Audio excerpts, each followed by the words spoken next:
Continuando entonces con las pruebas audiológicas para evaluar la capacidad auditiva, la agudeza auditiva de nuestro paciente en relación al octavo par craneal.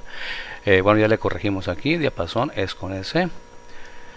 Les decía que hay pruebas que se utilizan ya de manera rutinaria, de manera bien específica, para evaluar tanto la conducción aérea como la conducción ósea. Nuestros pacientes, para ver si existe una normoacusia, es decir, si oyen bien, si hay hipoacusia, si oyen menos de lo que deberían oír, o si hay una anacusia, que es decir, no oyen nada, ya sea de manera unilateral o bilateral. Les decía que tenemos las pruebas del diapasón, tenemos la prueba de Rinné, tenemos la prueba de Weber y tenemos la prueba de Sauvage. Vamos a hablar rápidamente de cada una de ellas y cuál es su utilidad para evaluar el octavo par craneal. La prueba del diapasón es la más sencilla. Esta prueba del diapasón nos evalúa exclusivamente la conducción aérea.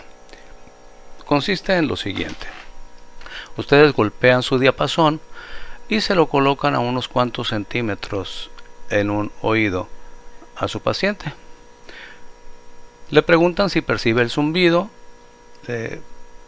Seguramente lo va a percibir porque lo tienen a un ladito de la oreja, y se lo van a ir alejando, ¿sí? Se lo van a ir alejando lentamente, y le piden a su paciente que cuando ya no percibe el zumbido levante la mano. Cuando él levante la mano, eso significa que ya no percibe el zumbido. Y entonces ustedes calculan más o menos la distancia a la cual dejó de escuchar. Mientras sean más de 30 centímetros, eso quiere decir que su conducción aérea es buena. ¿Sí? Hay individuos que lo pueden escuchar hasta medio metro todavía. Bueno, tienen una agudeza auditiva excelente, pero con 30 centímetros es más que suficiente. Y luego hacen lo propio con el otro oído. ¿Sí? Lo golpean el diapasón, se lo colocan a un lado del oído, lo van alejando, y que el paciente levante la mano cuando deje de percibir el zumbido, y comparan, ¿no? Comparamos del lado derecho a qué distancia dejó de percibirlo contra la del lado izquierdo. Por lo general es más o menos la misma distancia.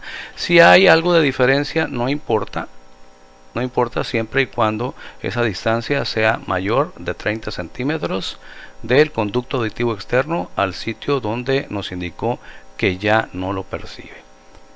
Esta es la prueba del diapasón. Esto nos evalúa exclusivamente conducción aérea. Desde luego que si de un lado lo percibe a más de 30 centímetros y del otro lado a los 10 o 15 centímetros ya no lo percibe, pues eso quiere decir que de ese lado, del lado donde lo percibió en 10 o 15 centímetros nada más y luego lo dejó de percibir, tenemos un problema de conducción aérea. Hay que buscarle. Puede ser un tapón de cerumen, puede ser un tapón de alguna otra cosa, puede ser una alteración en la membrana timpánica, una ruptura de la membrana timpánica, puede ser una lesión en los huesecillos del oído medio, etcétera. Esta es la prueba del diapasón. La prueba de Rinné. Esta prueba de Rinné nos sirve para evaluar la conducción ósea contra la conducción aérea. Y explico lo siguiente. Ya hablamos que los sonidos se pueden percibir tanto por vía atmosférica, los capta nuestro conducto auditivo externo, los lleva a la membrana timpánica, y ya vimos en el video pues cómo funciona esto hasta que llega a la cóclea y al órgano de Corti. Y vimos también que hay dos vías: la vía natural, que es la vía aérea o vía conductiva le llamamos, que es como normalmente escuchamos todos, y la vía ósea. Cuando las vías conductivas están alteradas, como mencioné hace unos momentos, sea por tapones de cerumen, por ruptura de la membrana, etcétera, de todas maneras escuchamos, gracias a que nuestro hueso temporal es capaz de transmitir las vibraciones sonoras hasta el órgano de Corti. Pero desde luego esta conducción ósea es mucho menos importante, es mucho menos intensa, mucho menos específica, mucho menos nítida, se oye distorsionado que la conducción aérea. Pero sin embargo, pues aunque le tenemos que pedir a quien nos está hablando que prácticamente nos grite, pues podemos escuchar. La prueba de Riné nos sirve para evaluar la conducción aérea contra la conducción ósea. Se dice que en lo que se refiere a duración de la percepción del sonido, un sonido que sea constante, se dice que la conducción aérea debe ser el doble, cuando menos el doble de eficiente que la conducción ósea. Y la prueba de Riné trata de constatarlo de la siguiente manera. No voy a leer el texto, ya ustedes lo leen por su parte, yo les voy a explicar. Golpeamos el diapasón, lo vamos a golpear una sola vez. Golpeamos el diapasón, colocamos el mango del diapasón sobre la apófisis mastoides de uno de sus lados. Al colocarle, vibrando el diapasón sobre la apófisis mastoides, esta persona va inmediatamente a sentir el zumbido del diapasón. Le preguntamos si percibe el sonido, que levante su mano, va a levantar su mano, y luego le decimos que cuando deje de percibir el zumbido por vía ósea, es decir, a través de su apófisis mastoides, vuelva a levantar la mano. Puede durar un determinado número de segundos. Una vez que levanta la mano, nosotros checamos nuestro cronómetro. Aquí es importante que tomemos el tiempo por lo que voy a explicar a continuación. Checamos nuestro cronómetro para ver cuántos segundos o durante cuántos segundos percibió la vibración por vía ósea, y luego, sin volver a golpear el diapasón, sin golpearlo nuevamente, se lo colocamos a un ladito, a un par de centímetros de su conducto auditivo externo. Lo normal es que siga oyendo el zumbido, y lo normal es que lo siga oyendo al menos el mismo tiempo que lo percibió cuando se lo teníamos en la apófisis mastoides. Es decir, por poner un ejemplo, un ejercicio, colocamos el diapasón en la apófisis mastoides vibrando, y vamos a suponer que la paciente nos dice a los 5 segundos levanta la mano para indicarnos que ya no escucha el zumbido. Bueno, pues en cuanto nos indique que ya no escucha el zumbido, vamos a quitar el diapasón y sin volverlo a golpear se lo colocamos a un ladito de su conducto auditivo externo, y debe de seguir percibiendo el zumbido al menos durante 5 segundos más. Esto significa que su conducción aérea es el doble de eficiente que la conducción ósea. Y dirán ustedes, ¿por qué? Pues si lo va a percibir 5 segundos igual que acá.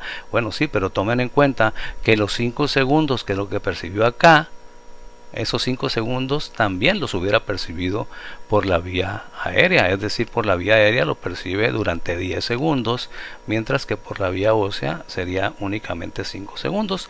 Esto nos habla de que muy probablemente tiene un problema de tipo conductivo. Y luego repetimos la maniobra en el otro oído. Aquí ya llevamos dos técnicas, ¿sí? Dos procedimientos. Vamos sobre el tercero, que es la prueba de Weber. La prueba de Weber, insisto, no voy a leer el enunciado, ustedes léanlo, yo se los voy a explicar.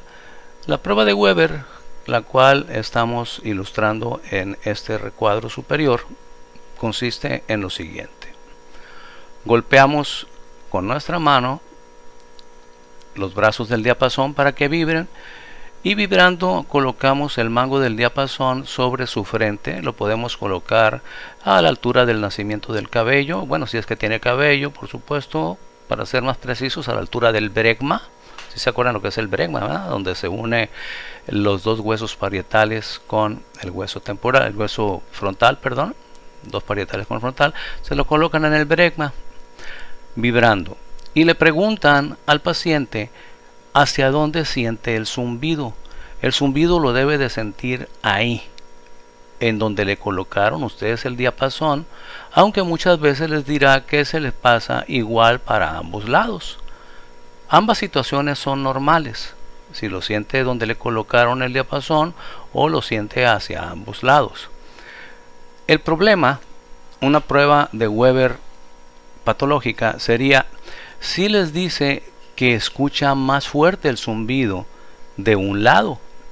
Si ese paciente escucha el zumbido más fuerte de un lado, eso significa que de ese lado, es decir, del lado hacia donde se lateralizó el zumbido, tiene un problema de conducción. ¿Okay?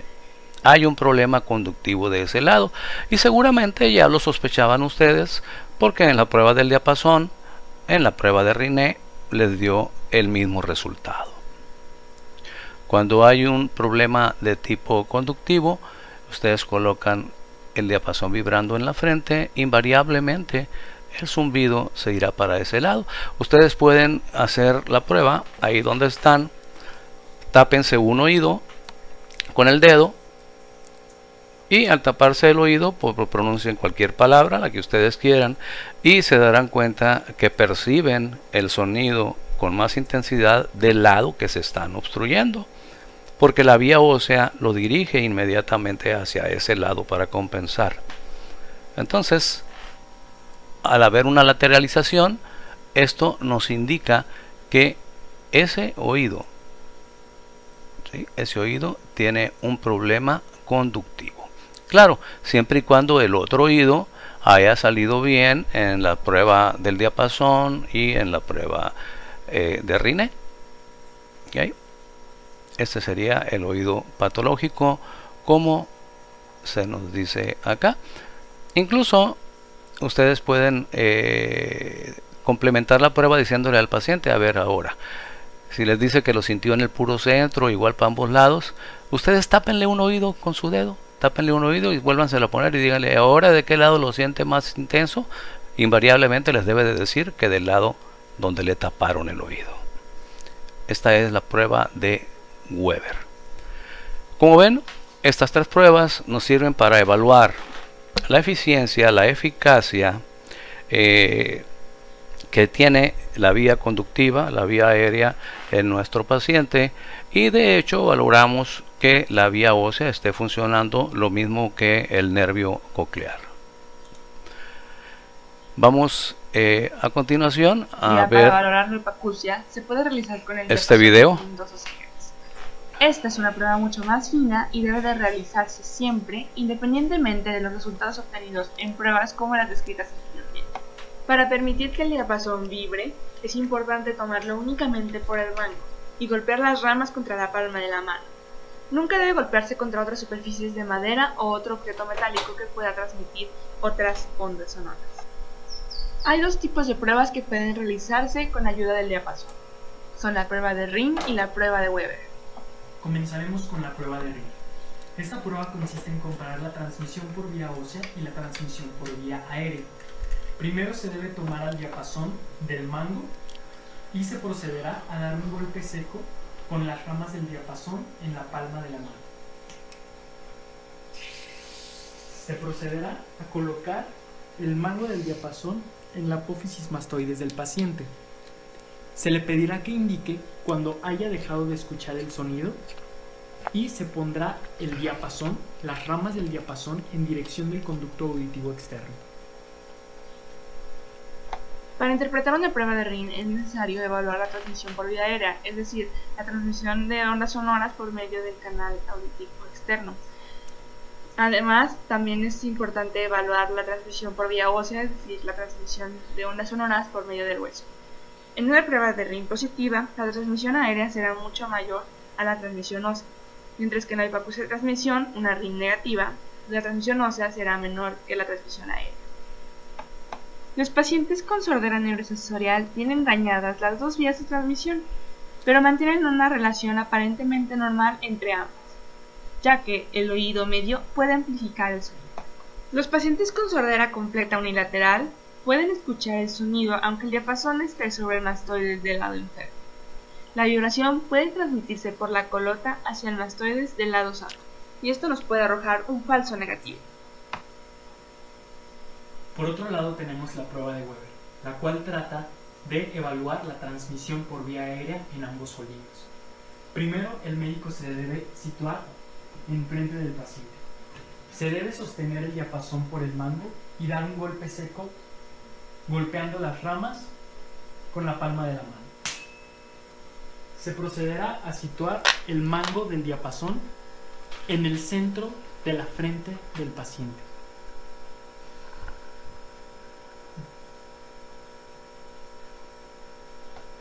En una prueba de Weber, lo normal es oír y sentir las vibraciones del diapasón en la frente. En un caso contrario, la lateralización indicará una hipoacusia. Un problema de conducción se va a lateralizar hacia el lado enfermo, mientras que los pacientes con sordera neurosensorial unilateral no pueden oír el sonido en el lado enfermo y escucharán o localizarán el sonido, las vibraciones en el lado sano.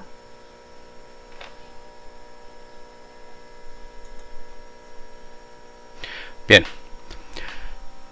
Otra prueba, aunque esta no es muy confiable en realidad y se utiliza poco, es la prueba de Swabash.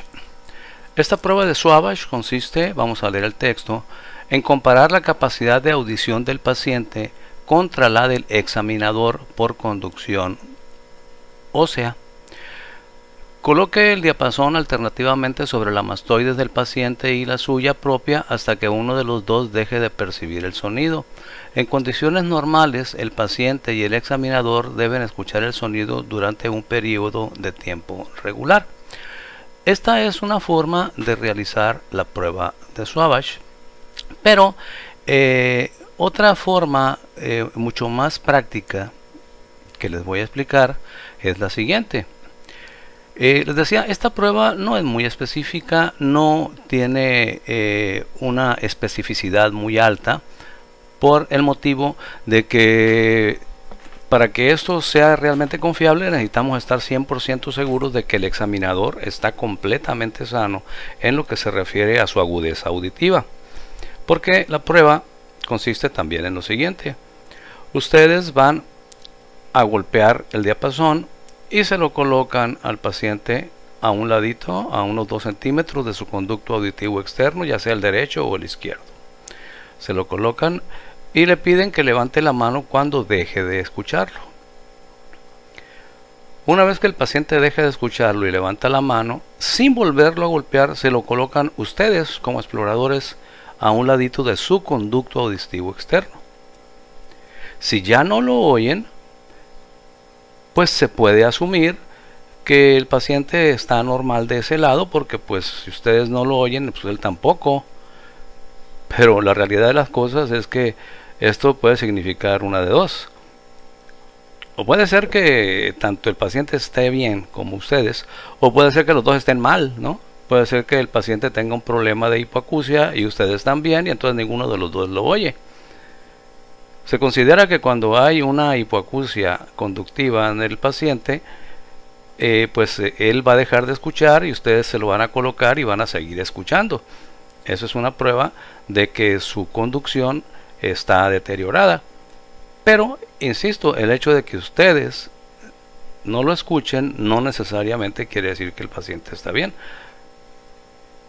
Entonces nos quedamos con la prueba del diapasón, con la prueba de Weber y con la prueba de Rinne, que son mucho más, pues diríamos nosotros, confiables para evaluar la capacidad auditiva del paciente. Finalmente hablaremos de las alteraciones del nervio vestibular. Recuerden que el octavo par craneal se llama vestíbulo coclear o estato acústico, porque también en su rama vestibular participa en lo que es la manutención del centro de gravedad, es decir, el equilibrio. Son frecuentes las alteraciones de este nervio y generalmente cuando hay problemas con este nervio es porque tenemos una laberintitis, es decir, una inflamación del laberinto, ya sea el membranoso o el óseo, y eso se traduce en vértigo, en náuseas que pueden llegar al vómito desde luego, y en nistagmus. Recordemos que el equilibrio, la manutención pues de nuestro eje de gravedad, No depende nada más del nervio vestibular, depende también de otras vías en donde destaca el cerebelo, que ya hablamos de él. Pero bueno, una persona con una laberintitis tendrá la sensación de que todo le da vueltas, se sentirá mareado, tendrá vértigo. Desde luego es muy discapacitante. El paciente, con el simple hecho de sentarse o mover la cabeza, puede sentir el vértigo. Le resulta prácticamente imposible bajar escaleras sin caerse. Y pues es un proceso, es una patología que hay que tratar lo antes posible. Las causas, como vamos a ver a continuación, pues pueden ser multifactoriales. Vamos a escuchar un breve video sobre lo que es la laberintitis. Es un proceso inflamatorio del laberinto, ocasionado por virus, bacterias, medicamentos tóxicos. La laberintitis por lo general suele aparecer después de una infección de oído, un resfriado o un proceso alérgico que provoca la inflamación de los canales semicirculares del oído interno. La laberintitis es una entidad que provoca mucha discapacidad, porque la persona no va a tener seguridad de caminar, porque ni el médico ni los medicamentos le van a garantizar de que al bajar una escalera, al bajar de un vehículo, al cruzar una pista, en ese momento le da una crisis. El tratamiento es a base de antiinflamatorios y se recomienda una semana de reposo absoluto. Es importante recordar que una crisis de laberintitis puede volver en cualquier momento.